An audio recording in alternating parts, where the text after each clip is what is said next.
മഹത്വമുണ്ടാകട്ടെ.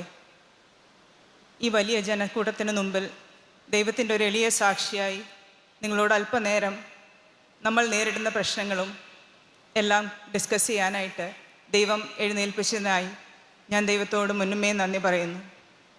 യോഗ്യത ഒന്നുമില്ലെന്ന് എനിക്കറിയാം, പൂർണ്ണമായും എനിക്കറിയാം.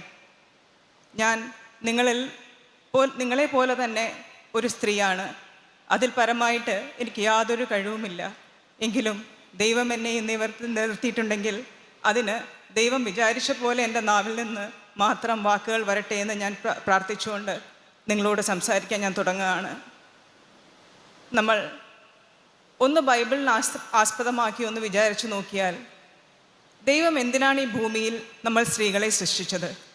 നമുക്കറിയാം, ആദിയിൽ ദൈവം ഈ ഭൂമിയെ സൃഷ്ടിച്ചപ്പോൾ ആദാമിനെ മാത്രമാണ് സൃഷ്ടിച്ചത്. പിന്നെ എന്തുകൊണ്ടാണ് ദൈവത്തിന് പിന്നെ ഒരു തോന്നൽ വന്നത് സ്ത്രീ ഈ ഭൂമിയിൽ ആവശ്യമാണെന്ന്? നമുക്ക് ഒന്ന് ഉൽപ്പത്തി പുസ്തകത്തിൻ്റെ 1, 2, 3 അധ്യായങ്ങളിലെ ചില വാക്യങ്ങൾ ഒന്ന് നോക്കാം. ഞാനൊന്ന് വായിക്കാൻ പറഞ്ഞിട്ടുണ്ടെങ്കിൽ ഉൽപ്പത്തി പുസ്തകത്തിൻ്റെ 1:27, 2:18 മുതൽ 24 വരെയും 3:20 ഈ 3 വാക്യങ്ങൾ ഒന്ന് വായിച്ചാൽ.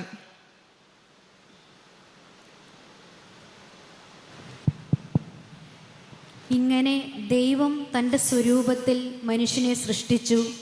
ദൈവത്തിൻ്റെ സ്വരൂപത്തിൽ അവനെ സൃഷ്ടിച്ചു, ആണും പെണ്ണുമായി അവരെ സൃഷ്ടിച്ചു. ദൈവം അവരെ അനുഗ്രഹിച്ചു.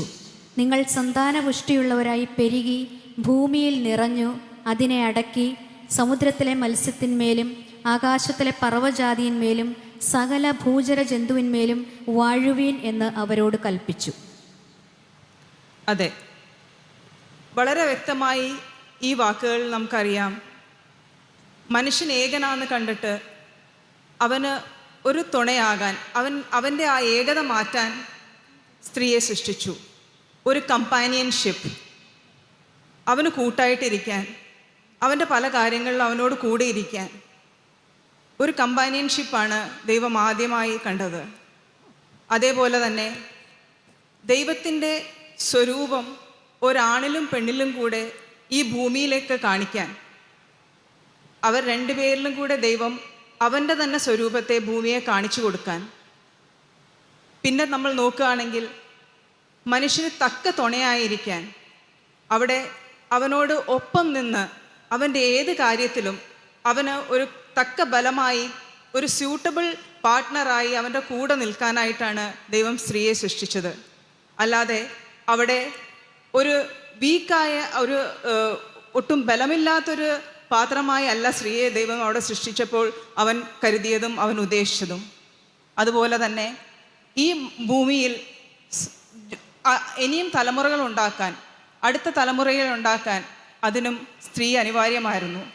അതുപോലെ തന്നെ ഈ ഭൂമിയിൽ ഒരു കുടുംബജീവിതത്തിൻ്റെ യഥാർത്ഥമായ ഭംഗി, അതിൻ്റെ ഒരു ആണും പെണ്ണും ഒന്നിച്ച് ജീവിക്കുമ്പോൾ, ഒരു സ്ത്രീയും പുരുഷനും ഒന്നിച്ച് ജീവിക്കുമ്പോൾ അതിൽ നിന്ന് പുറം ലോകം കാണേണ്ട, ദൈവത്തോടു കൂടി അവർ ചേർന്ന് ജീവിക്കുമ്പോൾ പുറം ലോകം കാണേണ്ട ആ സന്തോഷം, അവർ രണ്ടുപേരും ഒരു ശരീരമായി തീരുന്നതും, അതേപോലെ സന്തോഷം പങ്കുവെച്ച് ബാക്കിയുള്ളവരുടെ മുമ്പിൽ ദൈവനാമം മഹത്വത്തിന് വേണ്ടി ജീവിക്കാൻ, ഇതിനെല്ലാം തക്കമായി ദൈവം കരുതിയത് സ്ത്രീയെ സൃഷ്ടിച്ചാണ്. നമ്മൾ നോക്കുമ്പോൾ ആണിനും പെണ്ണിനും, ഒരാണിനെയും പെണ്ണിനെയും ഒരേ രീതിയിലല്ല ദൈവം സൃഷ്ടിച്ചത്. രണ്ടുപേർക്കും ഏറെ വ്യത്യാസങ്ങളുണ്ട്. പല പല കാര്യങ്ങളിൽ അവർക്ക് വ്യത്യാസമുണ്ട്. അത് തക്കതായ കാരണങ്ങൾ കൊണ്ട് തന്നെയാണ് ദൈവം അങ്ങനെ സൃഷ്ടിച്ചത്. ദൈവത്തിൻ്റെ ഉദ്ദേശത്തിൽ സ്ത്രീയെ സൃഷ്ടിച്ചപ്പോൾ ദൈവം എപ്പോഴും സ്ത്രീയെ ദൈവത്തിൻ്റെ സ്വരൂപത്തിലാണ് സൃഷ്ടിച്ചത്. അതായത് പലപ്പോഴും നമ്മൾ യെശയ്യാവിൻ്റെ 66:13 ഒന്ന് വായിച്ചു നോക്കിയാൽ, യെശയ്യാവിൻ്റെ 66:13,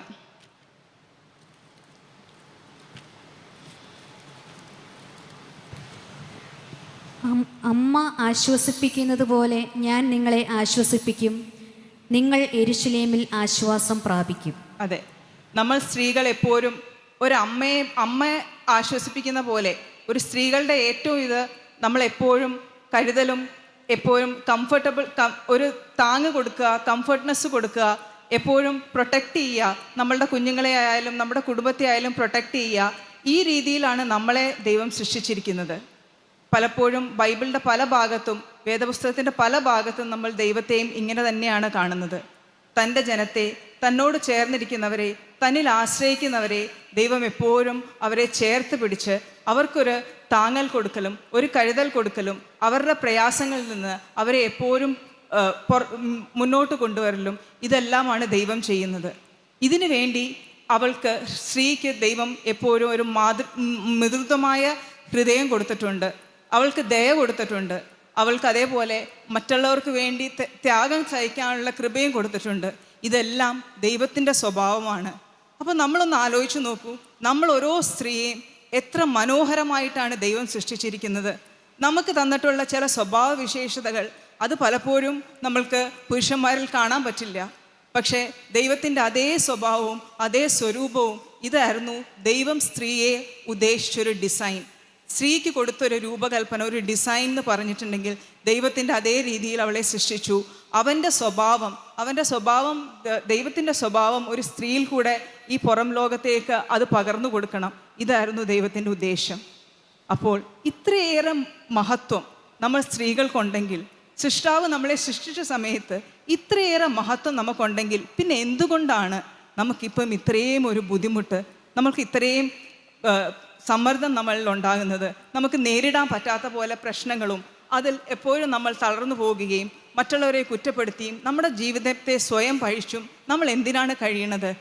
ഈ ഒരു കാര്യം ഇന്ന് എൻ്റെ ചിന്താവിഷയമായിട്ട് ഞാൻ കൊണ്ടുവരികയാണ്.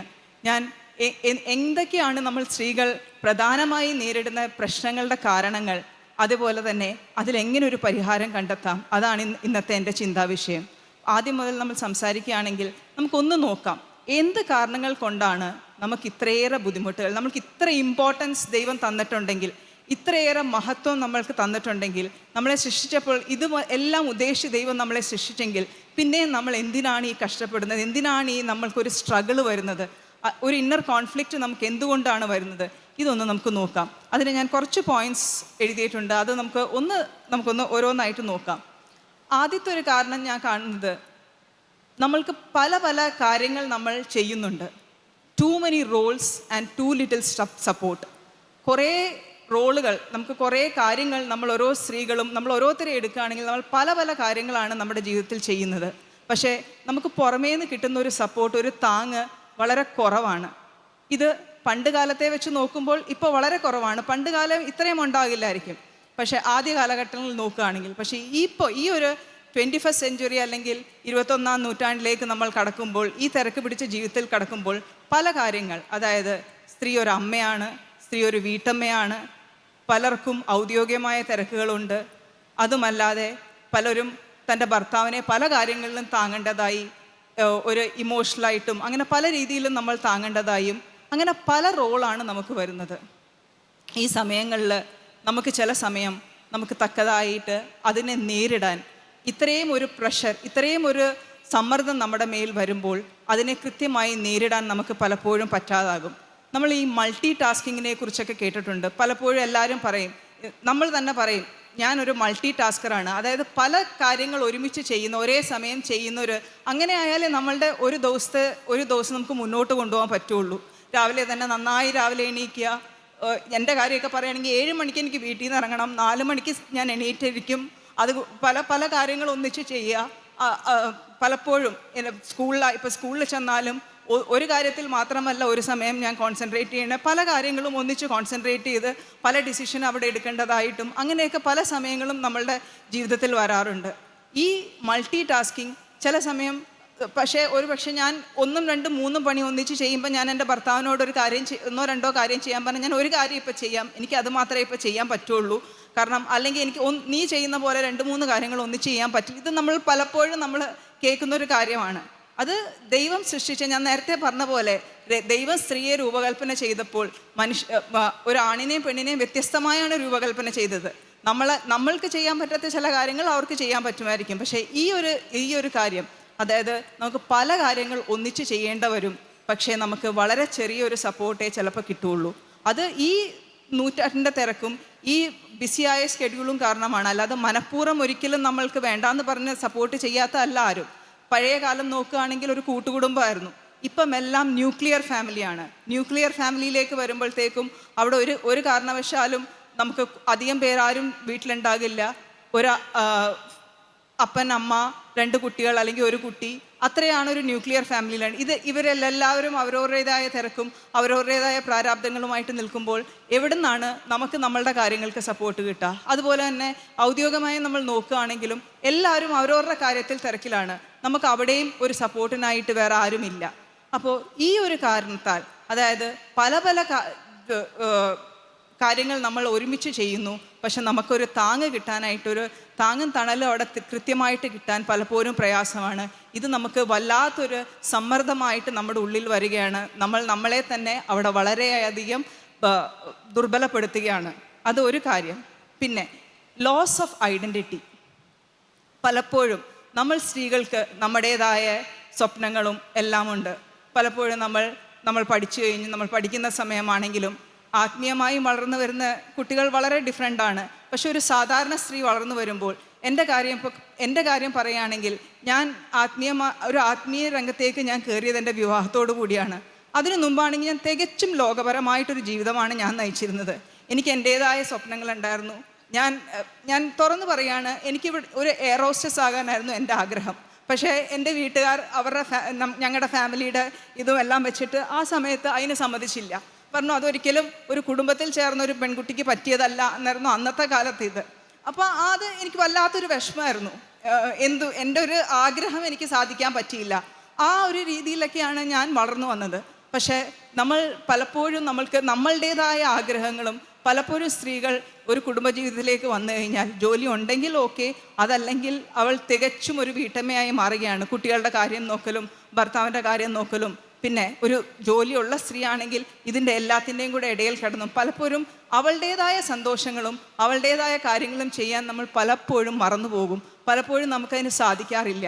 അപ്പോൾ ഇങ്ങനൊരു സമ്മർദ്ദം വരുമ്പം നമ്മളുടെ ഐഡൻറ്റിറ്റി, നമ്മളുടെ വ്യക്തിത്വം, നമ്മൾ എന്താണോ നമ്മളിലൂടെ ആഗ്രഹിക്കുന്നത് അത് പലപ്പോഴും നമ്മൾ ത്യജിക്കേണ്ടതായിട്ട് വരും, സാക്രിഫൈസ് ചെയ്യേണ്ടതായിട്ട് വരും.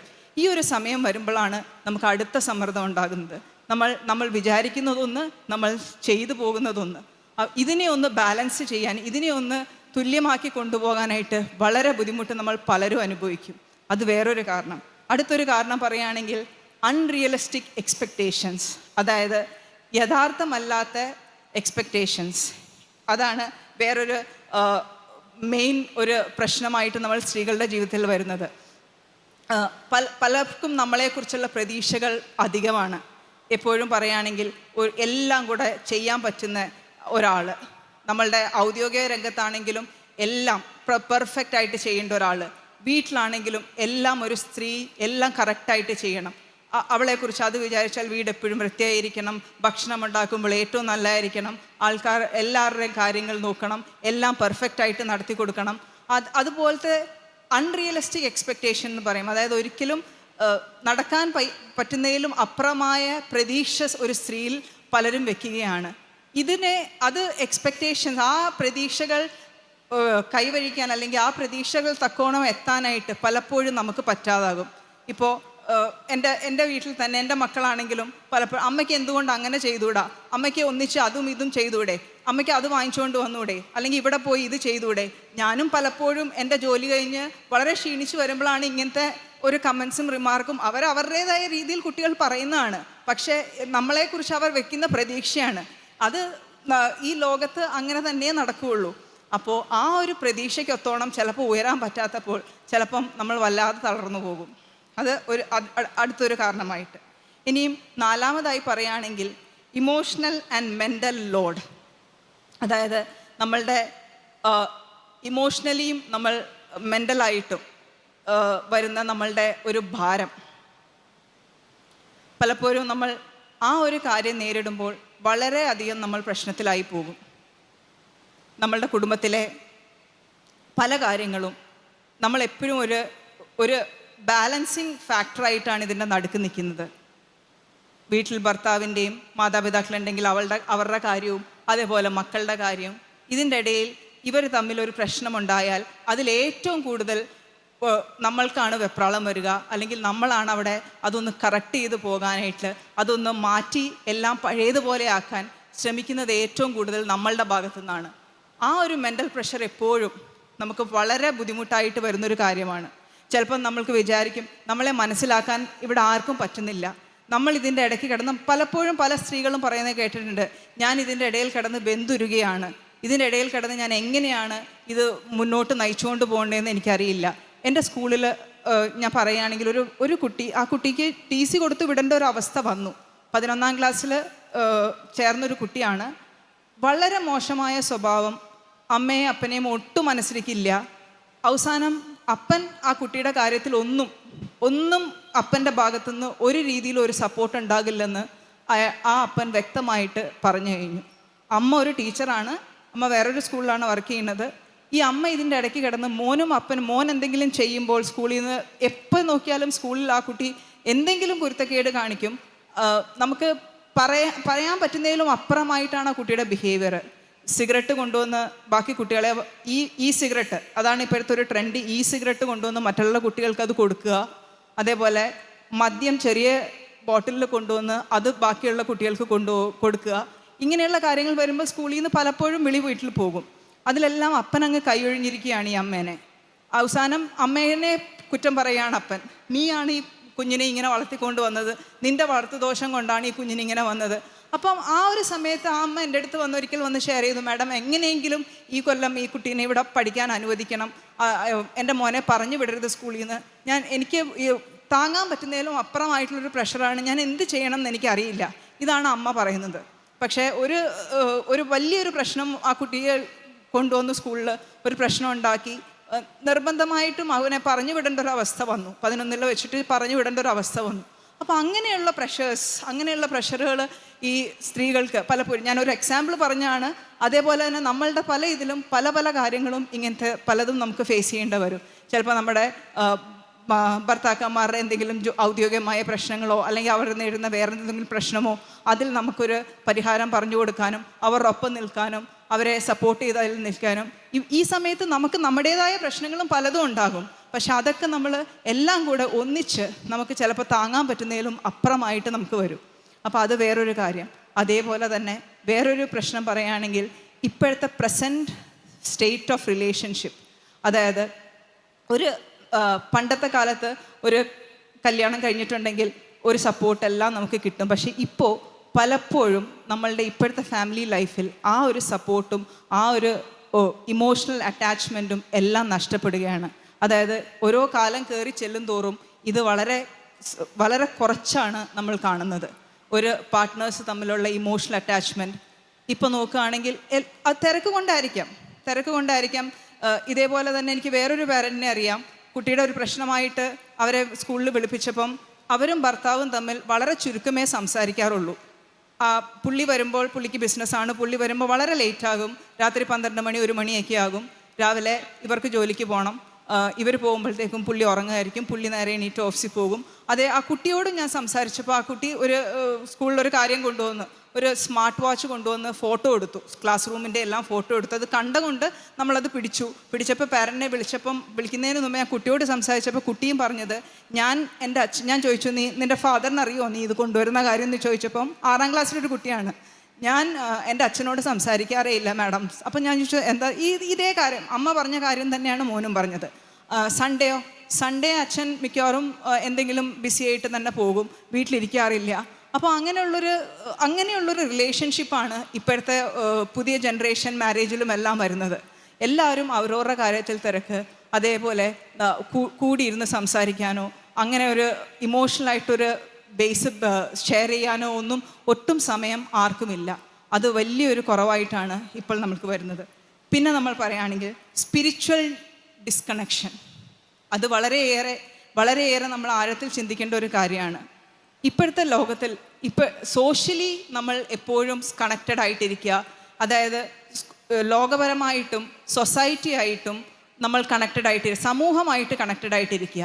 ആത്മീയം രണ്ടാമതാണ് വരുന്നത്. ഇപ്പോഴത്തെ എന്ത് കാര്യത്തിലാണെങ്കിലും നമ്മൾ എടുക്കുകയാണെങ്കിലും നമ്മളുടെ തന്നെ ഇതിലും ഇപ്പോൾ പലരും സാക്ഷ്യം പറഞ്ഞപ്പോൾ നമ്മൾ അത് ശ്രദ്ധിച്ചു.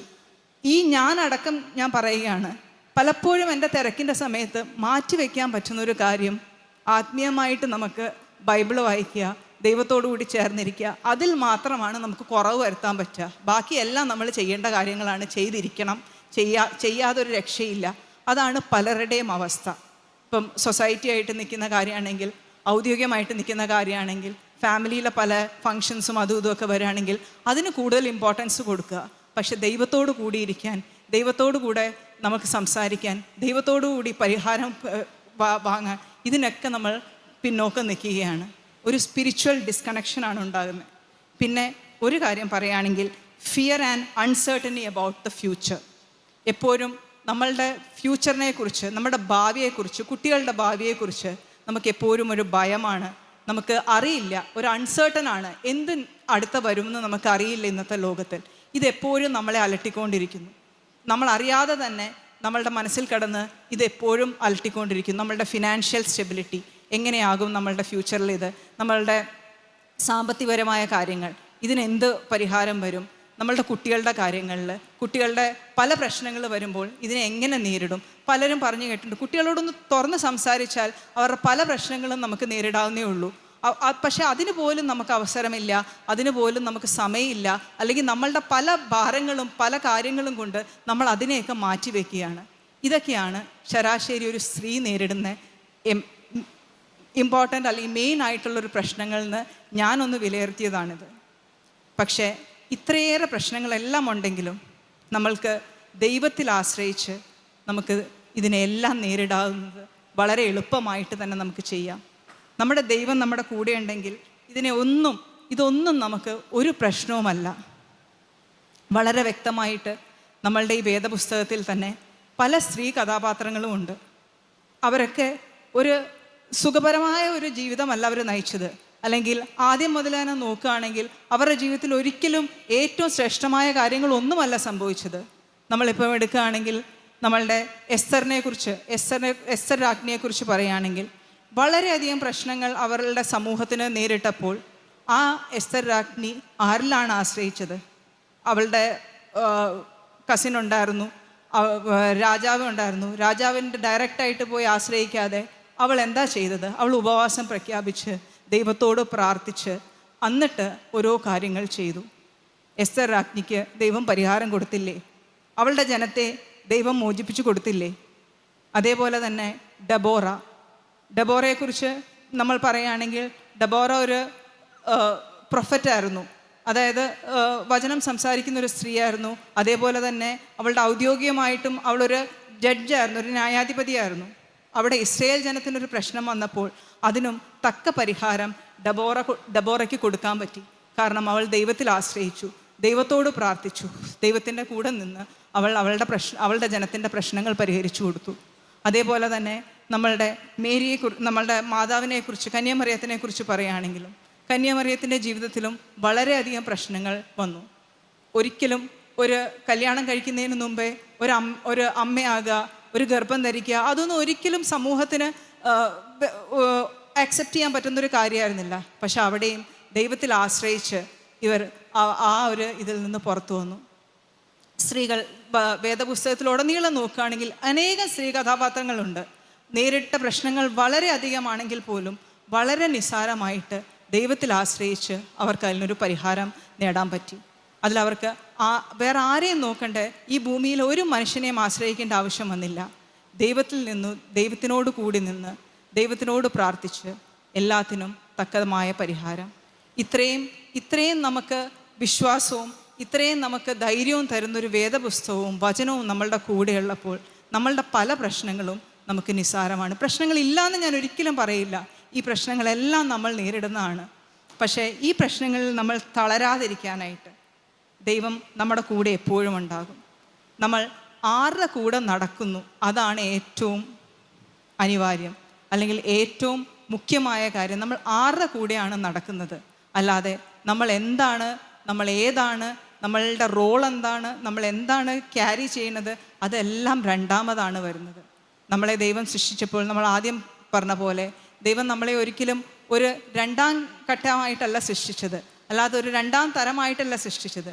എപ്പോഴും നമുക്ക് തുല്യ അവകാശം തന്ന് തുല്യമായിട്ട്, പുരുഷനോട് കൂടി തുല്യമായിട്ട് തന്നെയാണ് സ്ത്രീയെ സൃഷ്ടിച്ചത്. ഈ ഒരു വലിയ ഓപ്പണിംഗ് നമുക്കുള്ളപ്പം, ഈ ഒരു വലിയ ദൈവത്തിൻ്റെ കരുതലും കൃപയും നമ്മുടെ കൂടെയുള്ളപ്പം നമ്മൾ എന്തിനെ പിന്നെ ഭയപ്പെടേണ്ട ആവശ്യമുണ്ട്? നമുക്ക് നോക്കാം, ദൈവത്തോടു കൂടെ നമ്മൾ നടക്കുമ്പോൾ എങ്ങനെയാണ് നമ്മൾക്ക് പലപ്പോഴും സമാധാനം നമ്മുടെ ജീവിതത്തിൽ വരുന്നതെന്ന്. അത് നോക്കുമ്പോൾ peace begins with identity not role. അതായത് നമ്മളുടെ ഒരു ഐഡൻറ്റിറ്റി നമ്മൾ നോക്കുകയാണെങ്കിൽ യെശയ്യാവ് 43:4 നോക്കുകയാണെങ്കിൽ അതിൽ ഒരു വാക്യമുണ്ട്, God says you are precious in my eyes. നീ എൻ്റെ കണ്ണിലെ കൃഷ്ണമണി പോലെ, നീ എൻ്റെ കണ്ണിൽ വിലപ്പെട്ടതാണ്. അതാണ് യെശയ്യാവ് 43:4 പറഞ്ഞിരിക്കുന്നത്. അപ്പോൾ നമ്മളുടെ ഐഡൻറ്റിറ്റി എന്താണ്? നമ്മളുടെ വ്യക്തിത്വം എന്താണ്? നമ്മൾ ദൈവത്തിൽ വേരൂന്നിയാൽ, നമ്മൾ ഈ കൺവെൻഷൻ്റെ തന്നെ ചിന്താവിഷയം അതാണ്. ദൈവത്തിൽ വേരൂന്നി ദൈവത്തിൽ ആശ്രയിച്ച് നമ്മൾ നിന്നിട്ടുണ്ടെങ്കിൽ പിന്നെ ഏത് പ്രഷറും ഏത് സമ്മർദ്ദവും നമുക്ക് വളരെ ലൈറ്റായിട്ട്, വളരെ മൃദുലമായിട്ട് നമുക്കതിൽ കൂടെ കടന്ന് മുന്നോട്ട് പോകാൻ പറ്റും. പക്ഷെ അതിൽ നമ്മൾ ദൈവത്തിൽ ആശ്രയിക്കണം. നമ്മളുടെ ഐഡൻറ്റിറ്റി, നമ്മളുടെ വ്യക്തിത്വം, നമ്മളുടെ അസ്തിത്വം അതെല്ലാം ദൈവത്തിലാണ് ഉറച്ചു നിൽക്കേണ്ടത്. അല്ലാതെ നമ്മൾ ഈ ഭൂമിയിൽ വഹിക്കുന്ന പല റോളും അല്ല. അമ്മയായിരിക്കാം, വീട്ടമ്മയായിരിക്കാം, വലിയ ഉദ്യോഗസ്ഥയായിരിക്കാം, ചെറിയ ഒരു ജോലിക്കാരിയായിരിക്കാം, എന്തും ആകട്ടെ, നമ്മളുടെ അസ്തിത്വം എന്തു ആണെങ്കിലും നമ്മൾ ദൈവത്തോടു കൂടെ ദൈവത്തിൽ വേര ഊന്നിയാൽ പിന്നെ നമുക്കൊന്നും ഭയക്കേണ്ട ആവശ്യമില്ല. ദൈവം അതേപോലെ തന്നെ വചനത്തിൽ പലപ്പോഴും വചനത്തിൽ പറയുന്നുണ്ട്, ദൈവം നമ്മളോട് ഒരിക്കലും നമ്മളുടെ കാര്യങ്ങൾ ഒറ്റയ്ക്ക് ചെയ്യാൻ പറഞ്ഞിട്ടില്ല. അവൻ നമ്മളോട് എപ്പോഴും പറഞ്ഞിരിക്കുന്നത് അവനിൽ ആശ്രയിക്കുകയെന്ന്. മത്തായി 11:28 ദൈവം നമ്മളെ ഇൻവൈറ്റ് ചെയ്യുകയാണ്, അവനിലേക്ക് വിളിക്കുകയാണ്. എന്നിലേക്ക് വരൂ, അധ്വാനിക്കുന്നവരും ഭാരം ചുമക്കുന്നവരും എന്നിലേക്ക് വരൂ, ഞാൻ നിങ്ങൾക്ക് സമാധാനം തരാം, ഞാൻ നിങ്ങൾക്ക് ആശ്രയം തരാം, ആശ്വാസം തരാം. ഇതാണ് മത്തായി 11:28 പറയുന്നത്. അവിടെയും നമ്മൾ പലപ്പോഴും നമ്മുടെ ഭാരങ്ങൾ ഒറ്റയ്ക്ക് നമ്മൾ ചുമക്കാൻ ശ്രമിക്കും. നമ്മുടെ ചുമട് മുഴുവൻ നമ്മളുടെ മേത്ത് വെച്ചിട്ട് നമ്മൾ ബാക്കിയുള്ളവരെ പഴി പറയും. എന്നെ സഹായിക്കാൻ ആരുമില്ല, എൻ്റെ കൂടെ നിൽക്കാൻ ആരുമില്ല, ഇത് ഞാൻ എല്ലാം ഒറ്റയ്ക്ക് ചെയ്യേണ്ടതാണ്. ദൈവം ഒരിക്കലും നമ്മൾക്ക് അങ്ങനെ പറയുന്നില്ല. നിങ്ങളുടെ ഭാരങ്ങൾ ഒന്ന് ദൈവത്തിൻ്റെ മേലൊന്ന് വെച്ച് കൊടുത്തു നോക്കിക്കേ, പിന്നെ നമ്മളൊന്നും അറിയേണ്ട ആവശ്യമില്ല. ഇതെൻ്റെ അനുഭവത്തോടു കൂടി ഞാൻ പറയുകയാണ്. ഒരിക്കലും ഒരു ബുദ്ധിമുട്ട് അനുഭവിക്കാൻ ദൈവം ആഗ്രഹിക്കുന്നില്ല. നമ്മൾ അധ്വാനിക്കുന്നുണ്ടെങ്കിൽ, നമ്മളുടെ കാര്യം ചെയ്യുന്നുണ്ടെങ്കിൽ ദൈവം നമ്മളോട് പറഞ്ഞിരിക്കുന്നത് അവൻ്റെ അടുത്തേക്ക് ചെല്ലൂ, അവൻ നമുക്ക് തക്കതായ ആശ്വാസവും എല്ലാം അവൻ തന്ന് നമ്മളെ പരിപാലിക്കുമെന്ന് ദൈവം നമുക്ക് ഉറപ്പ് തന്നിട്ടുണ്ട്. ഇത് വചനത്തിൽ ആസ്പദമാക്കിയാണ്. പക്ഷെ അപ്പോൾ പിന്നെ നമ്മൾ എന്തിനാണ് പേടിക്കേണ്ട ആവശ്യം? അതേപോലെ തന്നെ നമ്മൾ പറയുകയാണെങ്കിൽ വേദപുസ്തകത്തിൻ്റെ പല ഭാഗങ്ങളിലും ദൈവം തിരഞ്ഞെടുക്കപ്പെട്ട പല സ്ത്രീകളും, ഹന്ന, കന്യമറിയം, ദൈവം തിരഞ്ഞെടുക്കപ്പെട്ട സ്ത്രീകളാണ് ഇവരെല്ലാം പല കഷ്ടപ്പാടും ഇവർ അനുഭവിച്ചിട്ടുണ്ട്. ഹന്നയുടെ കാര്യം പറയുകയാണെങ്കിൽ കുത്തുവാക്കുകൾ പലതും അവൾ കേട്ടിട്ടുണ്ട്. ഒരു കുഞ്ഞില്ലാതായതിനാൽ പലരും അവളെ പരിഹസിച്ചിട്ടുണ്ട്. അവളുടെ സിസ്റ്റർ, കൂട്ടു സഹോദരി പോലും അവളെ പഴിച്ചിട്ടുണ്ട്. അത്രയും ബുദ്ധിമുട്ട് അവൾ അനുഭവിച്ചിട്ടുണ്ട്. മനം നൊന്ത് അവൾ കരഞ്ഞിട്ടുണ്ട്. പക്ഷേ അവൾക്ക് ദൈവം പരിഹാരം കൊടുത്തില്ലേ? ദൈവത്തിൻ്റെ കാരണം എന്താ? അവൾ ദൈവത്തിൽ ആശ്രയിച്ചു അവൾ പ്രാർത്ഥിച്ചപ്പോൾ അവൾക്ക് അവളുടെ പ്രാർത്ഥനയ്ക്ക് തക്കതായ മറുപടി കിട്ടി. ദൈവം ഒരിക്കലും ദൈവം തിരഞ്ഞെടുത്തതാണ് നമ്മളെ ഓരോരുത്തരെയും. ദൈവം ഇത്ര മനോഹരമായിട്ട് നമ്മളെ സൃഷ്ടിച്ചെങ്കിൽ, ഈ ഭൂമിയിലെ പല കാര്യങ്ങൾക്കും നമ്മൾ അനിവാര്യമാണ്, നമ്മൾ ആവശ്യമാണ് ദൈവം മനസ്സിലാക്കി നമ്മളെ സൃഷ്ടിച്ചെങ്കിൽ, ആ സൃഷ്ടിനെ ഒരിക്കലും ദൈവം ഒറ്റയ്ക്ക് വിടില്ല. എപ്പോഴും നമുക്ക് താങ്ങും തണലുമായിട്ട് ദൈവം അവൻ്റെ ഓരോ കാര്യങ്ങൾ വെച്ച് നമ്മുടെ കൂടെ തന്നെ ഉണ്ടാകും. പക്ഷേ ദൈവത്തിൽ ആശ്രയിക്കണം. അതേപോലെ സമാധാനം എപ്പോഴും നമ്മൾ എവിടെ വെച്ച്, peace grows when comparison stops. പലപ്പോഴും നമ്മളുടെ ഒരു പ്രശ്നമാണ്, നമ്മളെപ്പോഴും കമ്പയർ ചെയ്യും, നമ്മളെപ്പോഴും താരതമ്യപ്പെടുത്തും. നമ്മൾ ചെയ്യുന്നത് മതിയോ, നമ്മൾ ചെയ്യുന്ന ശരിയാണോ, മറ്റുള്ളവർക്ക് അതുണ്ട്, മറ്റുള്ളവർക്ക് ഇതുണ്ട്.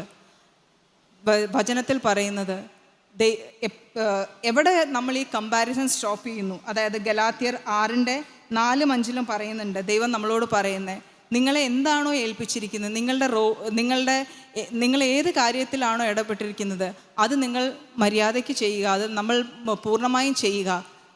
ആരെയും ഒന്നും നോക്കാതെ നമ്മൾക്ക് ചെയ്യേണ്ട റെസ്പോൺസിബിലിറ്റി നമ്മൾ പ്രോപ്പറായിട്ട് ചെയ്തിട്ടുണ്ടെങ്കിൽ ദൈവം നമ്മുടെ കൂടെയുണ്ട്, ദൈവം നമ്മുടെ കൂടെ നടക്കും. ഇതാണ് ദൈവം പറയണത്. നമ്മൾ എന്തിനാ മറ്റുള്ളവർ വെച്ച് കമ്പയർ ചെയ്യണത്?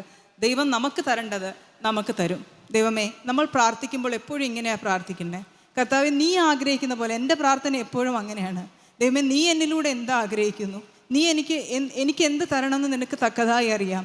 ഞാനൊന്നും ആവശ്യപ്പെടാറില്ല എൻ്റെ പ്രാർത്ഥനയിൽ. ഞാൻ ദൈവത്തോട് എനിക്ക് അത് തരണം ഇത് തരണം എന്നൊന്നും ഞാൻ ഭൗതികമായി ഞാൻ പറയാറില്ല. എനിക്ക് എന്ത് വേണം, ഇപ്പോൾ ഒരു ജോലിയുടെ കാര്യത്തിൽ തന്നെ എന്തെങ്കിലും വന്നാൽ തന്നെ ഞാൻ ദൈവത്തോട് പറയും, ദൈവമേ നിനക്കറിയാം എനിക്ക് എന്താ വേണ്ടത്, അത് എനിക്ക് നീ തരണം. അതിനപ്പുറമായിട്ട് ഞാൻ നിന്നോടൊന്നും ആവശ്യപ്പെടുന്നില്ല, ഞാൻ ഒന്നും ചോദിക്കുന്നില്ല. ഈ ഒരു പ്രാർത്ഥന നമ്മൾ വെച്ചാൽ നമ്മളുടെ ആ ഒരു ബാക്കിയുള്ളവരുമായിട്ട് നമ്മൾ താരതമ്യപ്പെടുത്തൽ നിർത്തിയിട്ട് നമ്മുടെ കാര്യങ്ങൾ ദൈവത്തോട് ഇങ്ങനെ പ്രാർത്ഥിച്ചിട്ടുണ്ടെങ്കിൽ നമുക്ക് തീർച്ചയായിട്ടും സമാധാനം നമ്മൾക്ക് വരും. അതിൽ യാതൊരു സംശയമില്ല. അതിൽ പല ഇതുമുണ്ട്, പല എക്സാമ്പിൾസും നമ്മുടെ മുമ്പിലുണ്ട്. അതേപോലെ തന്നെ peace comes from surrender and not control.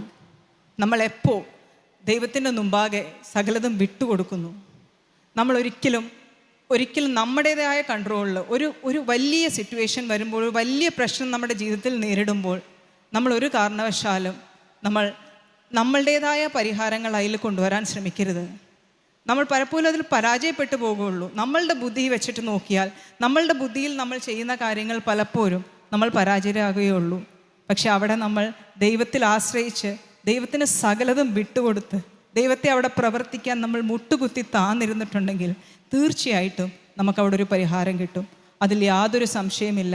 അതെല്ലാം ദൈവം നമുക്ക് വേണ്ടി കരുതി വച്ചിരിക്കുന്നതാണ്. ഇത്രയും നമുക്ക് വചനവും ഇത്രയും ദൈവത്തിൽ ആശ്രയിക്കാൻ നമുക്ക് കൃപയും അവൻ പലപ്പോഴുമായിട്ട് നമ്മൾ പലരും ദൈവത്തോടു കൂടി ചേർന്ന് എത്രയോ നാളായിട്ട് നടക്കുന്നു. പിന്നെ നമ്മൾ എന്തിനു ഭാരപ്പെടണം? നമ്മളുടെ ജീവിതം എപ്പോഴും സുരക്ഷിതമാണ്, പൂർണ്ണമായും സുരക്ഷിതമാണ്.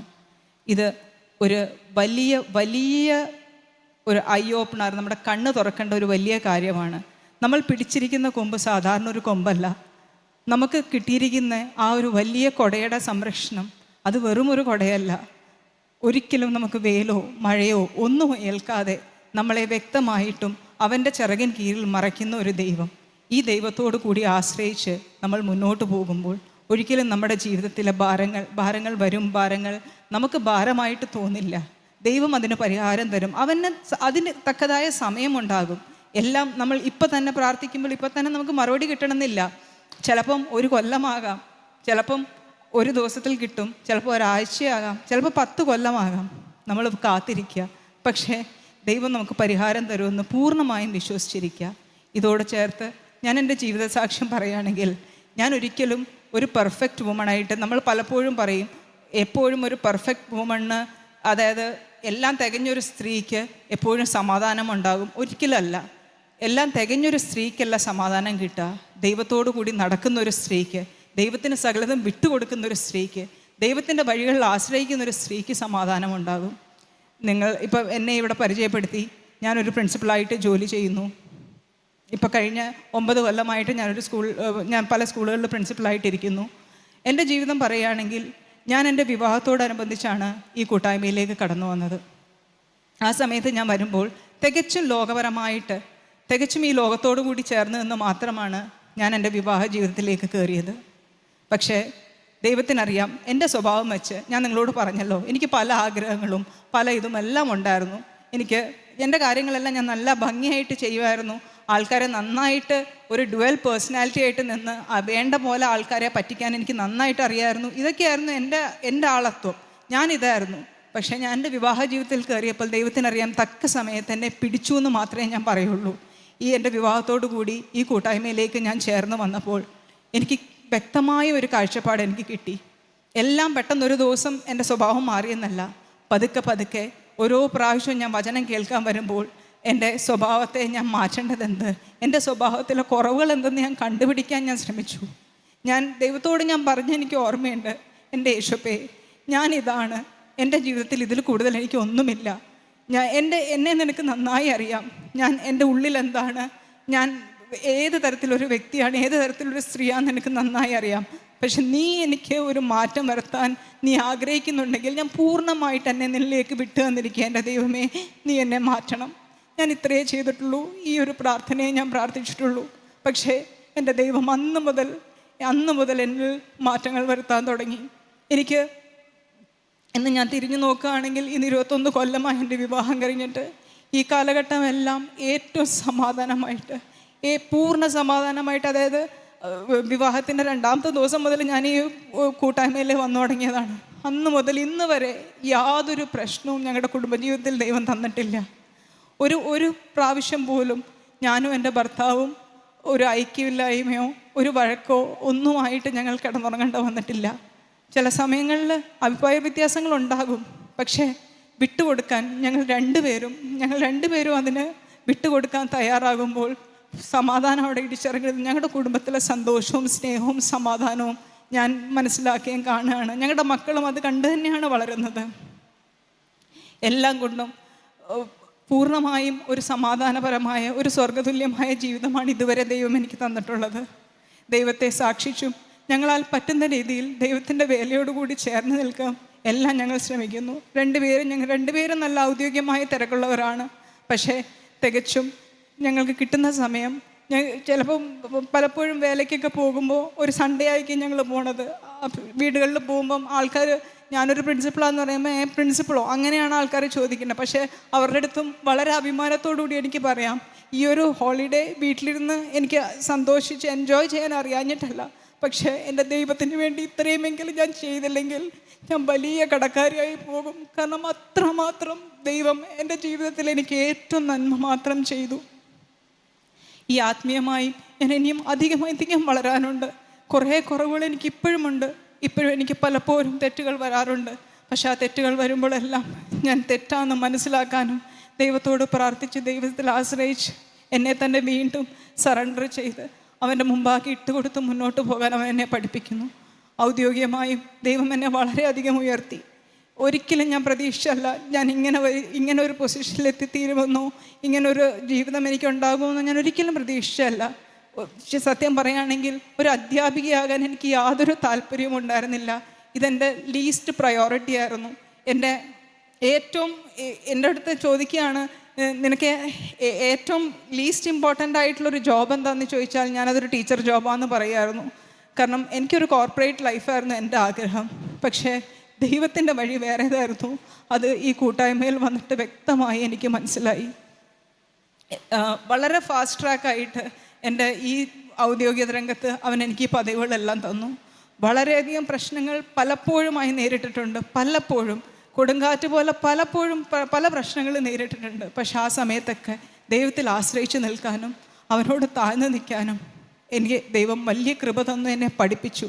അത് ഈ വചനത്തിൽ കൂടെയും പലപ്പോഴും കേട്ടിട്ടുള്ള വചനത്തിൽ കൂടെയും പല സാക്ഷ്യങ്ങളിലും കൂടെ എല്ലാം വളരെ ധൈര്യം സംഭരിച്ച് ഏത് പ്രതിസന്ധി ഇവിടെ വന്നാലും എനിക്ക് യാതൊരു പ്രശ്നമില്ല. ഒരിക്കൽ എനിക്ക് ഓർമ്മയുണ്ട്, എൻ്റെ പഴയ സ്കൂളിൽ വെച്ച് ഞാനൊരിക്കൽ സാക്ഷ്യം പറഞ്ഞപ്പോൾ അത് വീഡിയോ റെക്കോർഡഡ് സാക്ഷ്യമായിരുന്നു. അത് പലയിടത്തും ഗ്രൂപ്പിലെല്ലാം ഷെയറായി. പാരൻസും എല്ലാം ഷെയർ ചെയ്ത് കളിയാക്കുന്ന പോലെയും അങ്ങനെ പല രീതിയിലും പല ഭാഗത്തുനിന്നും ഇത് വന്നു. അതായത് ഒരു പ്രിൻസിപ്പൾ ഇങ്ങനെ തുറന്ന് സാക്ഷ്യം പറയുക അങ്ങനെയുള്ള രീതിയിലൊക്കെ വന്ന് ഒരു പൊളിറ്റീഷ്യനായിട്ടുള്ള ഒരാൾ എന്നെ വിളിച്ച് സംസാരിച്ചു. മാഡം ഇങ്ങനെ ഓപ്പണായിട്ട് മാഡത്തിൻ്റെ പഴയ ജീവിതം ഒന്നും പറയരുത്, മാഡം ഒരു സ്കൂളിലെ പ്രിൻസിപ്പളല്ലേ, മാഡം ഇങ്ങനൊരു കൂട്ടായ്മയിൽ പോകുന്നതും അതൊക്കെ സ്കൂളിനൊരു കുറച്ചിലാണ്. ഞാൻ പറഞ്ഞു, എന്ത് കുറച്ചിലായാലും എനിക്കൊരു കുഴപ്പമില്ല. എന്നെ ഇവിടെ എത്തിച്ചതും എന്നെ ഇവിടെ ആക്കി തീർത്തതും എൻ്റെ ദൈവമാണ്. ഈ ഒരു ദൈവത്തെ സാക്ഷിച്ചതിൻ്റെ പേരിൽ എൻ്റെ ജോലി പോകുകയാണെങ്കിൽ എനിക്ക് യാതൊരു പ്രശ്നവുമില്ല, അത് പോട്ടെ എന്നാണ് ഞാൻ ആ പേരൻറ്റിനോട് പറഞ്ഞത്. അതിൽ പിന്നെ അയാൾ ഒരിക്കലും എൻ്റെ അടുത്ത് അത് പറയാൻ വന്നിട്ടില്ല. ഒരിക്കലും ആ ഒരു രീതിയിൽ എൻ്റെ അടുത്ത് സംസാരിക്കാൻ വന്നിട്ടില്ല. വ്യക്തമായിട്ടും എൻ്റെ ദൈവം ചെയ്തെന്ന കൃപകൾ ഞാൻ സാക്ഷിച്ചില്ലെങ്കിൽ പിന്നെ ഞാൻ എന്താന്ന് പറഞ്ഞിട്ട് എന്താ കാര്യം? എൻ്റെ അസ്തിത്വം, എൻ്റെ ഐഡൻറ്റിറ്റി, എൻ്റെ ഇത് ദൈവത്തിൽ, എൻ്റെ വേര് ഊന്നിയിരിക്കുന്നത് ഞാൻ ദൈവത്തിലാണ്. ഈ ദൈവം എനിക്ക് ഇത്രയേറെ കൃപകൾ ചെയ്തു തന്നപ്പോൾ ഞാൻ എങ്ങനെ ദൈവത്തെ മറക്കും? എങ്ങനെ അവനെ സാക്ഷിക്കാതിരിക്കും? അതേപോലെ ഈ ഇടയ്ക്ക് ഞങ്ങളുടെ ജീവിതത്തിൽ വളരെ വലിയൊരു പ്രശ്നം, ഒരു കൊടുങ്കാറ്റ് പോലെ ഞങ്ങളുടെ മക്കളുടെ കാര്യത്തിലൊരു കാര്യം വന്നു. അത് വളരെ വളരെ ബുദ്ധിമുട്ടും പ്രയാസമായി ഞങ്ങൾക്കത് എന്ത് ചെയ്യണം എന്നറിയാതെ നിൽക്കുമ്പം അവിടെയും ഞാൻ പൂർണ്ണ സമാധാനമായിട്ട് എൻ്റെ ഹൃദയത്തിൽ എൻ്റെ ദൈവം ഇതിനൊരു പരിഹാരം തരും.